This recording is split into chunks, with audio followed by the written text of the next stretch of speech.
Hey everyone, so just wanted to do a quick follow-up video to my Magsafe Duo charger video that I actually did. This is a while back. I actually did an unboxing on this particular product. So it's the dual, basically the replica Magsafe Duo. Now there were a couple of things that I mentioned in that video that since obviously I've realized were incorrect. So firstly, obviously for the watch, there's no need for you to actually take the band off. You can simply do that, and once you pop it on, it will charge perfectly fine.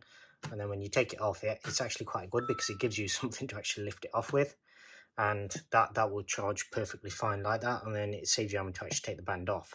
Now the other thing was with regards to the animation. So recently when I actually did the unboxing and the sort of test video, the device, the power adapter that I actually used was one that I actually received.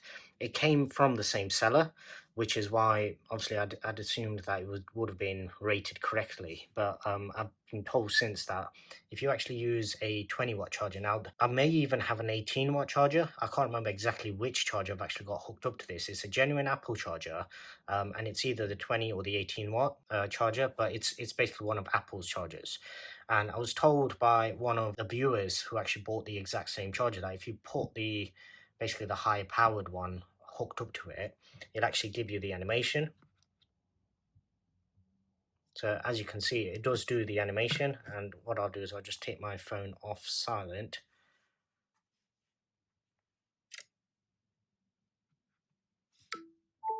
And you can see it also does the animation. Now the other thing was a couple of people actually posted that they only seem to get the sound or the animation when the phone is locked. So you can see when it's unlocked, you do get the sound and you just get the battery icon. If you're on the lock screen with the screen on, you get both. So with regards to the animation, sound and everything like that, it works perfectly fine, and presumably this means that you should be getting slightly better charging rates. Now I do normally use this silicone case. This one isn't an actual MagSafe one. It doesn't have any magnets built into it. I will be using some silicone ones going forward, as well as I've got some leather ones coming as well. So there'll be a video on that as well. But basically I just wanted to show you the state of the actual charger. So if I just bring a light over, as you can see, you are getting a little bit of a sort of transfer from the actual case onto the actual charger itself. Now this doesn't bother me in the slightest, because at the end of the day this is simply a charger, and has also been a couple of articles about the fact that these have only been tested to work and basically be folded and unfolded. I believe they worked out like 2 folds per day. It would last like a year and a half to 2 years or something like that. Now personally, I'm not ever folding this because I'm not actually taking it anywhere with me. But if you were, I don't think there's any need for you to actually be folding and unfolding that many times. If you are doing that, then basically you should probably expect wear and tear on the product. Obviously, they have a sort of hinge mechanism built into them, but it still has to carry power-wise from this side of the charger to that side. So for that reason, obviously, you should expect there to be wear and tear if you're that active with it. And if that's the case, then you may want to consider something else. But even still, it will still last you a couple of years. And this one, as I mentioned, you could pick this one up for less than £20.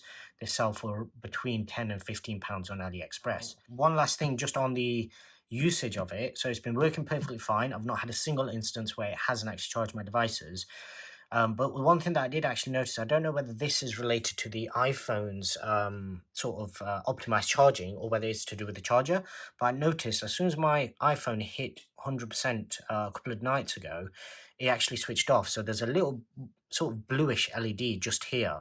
And the funny thing is, at night, what it does is it's less glaring than almost every other wireless charger out there that I've actually used. So obviously, any type of blue or even green to an extent light at night will, if you notice it and you're sensitive to that kind of thing, then it will keep you up at night, and it will basically, if you wake up and you see it, it will disturb your sleep. Now, because of where this LED is, normally obviously I have my charger like this. I have it right on the end, and normally I can't actually see this because it's on this side as opposed to being on this side.